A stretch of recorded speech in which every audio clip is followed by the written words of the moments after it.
Terry Jones is the founder of Travelocity, the co-founder of Kayak. He led from a team of 6 to a $3 billion company. Terry Jones has become a powerful voice in the world of entrepreneurship. A man who knows a thing or two about disruption and innovation. Please join me in welcoming Terry to the stage. Disruption, innovation, they're just two sides of the same coin.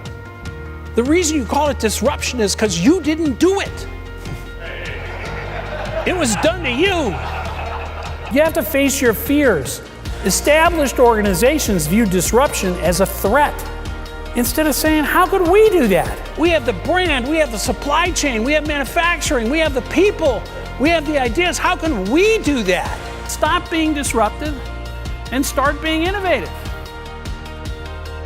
The last 25 years were about who could build things the cheapest. The next 25 years will be about who can build things the smartest. I spent my entire career looking at the systems behind businesses, figuring out how to innovate, short-circuit, and then rewire them to create more nimble and more profitable enterprises. Now I show audiences how to look at their industry through a new lens, how to turn disruption off and turn innovation on. When I was CIO, I decided to take a huge risk. I was married, I had 2 kids, I had a big mortgage, a big salary. I said, you know that little department called Easy Saber that has our online product? I want to go run that. And they said, you're crazy, you're CIO. And I said, no, I want to do that.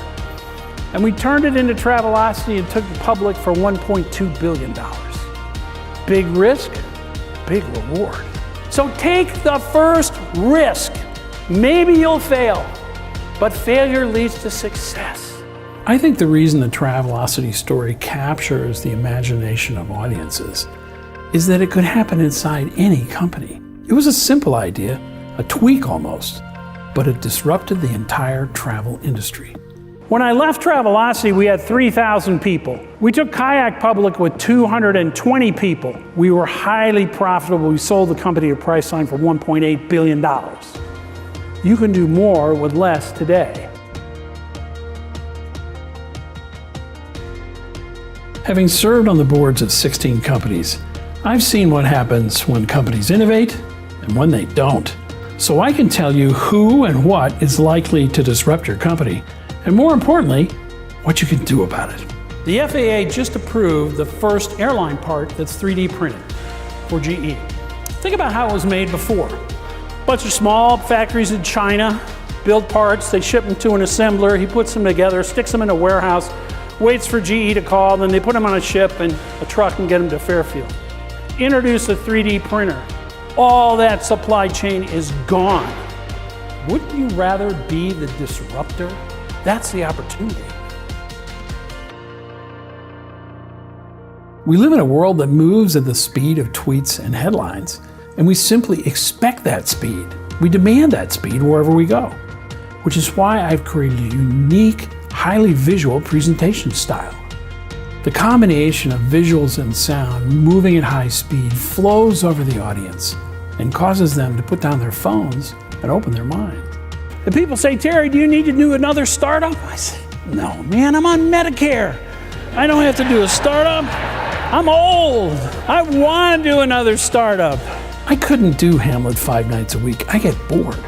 So I work hard to customize my speech for every audience. I always do research, and when I have time, I'll go to the trade show and the cocktail party to pick up those nuggets to make it unique for your audience.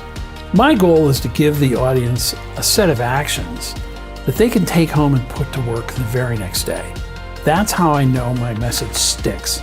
That's how I know they're turning disruption off and turning innovation on.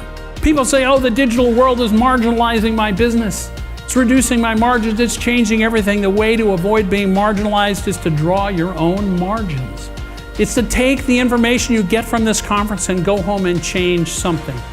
Because change is inevitable.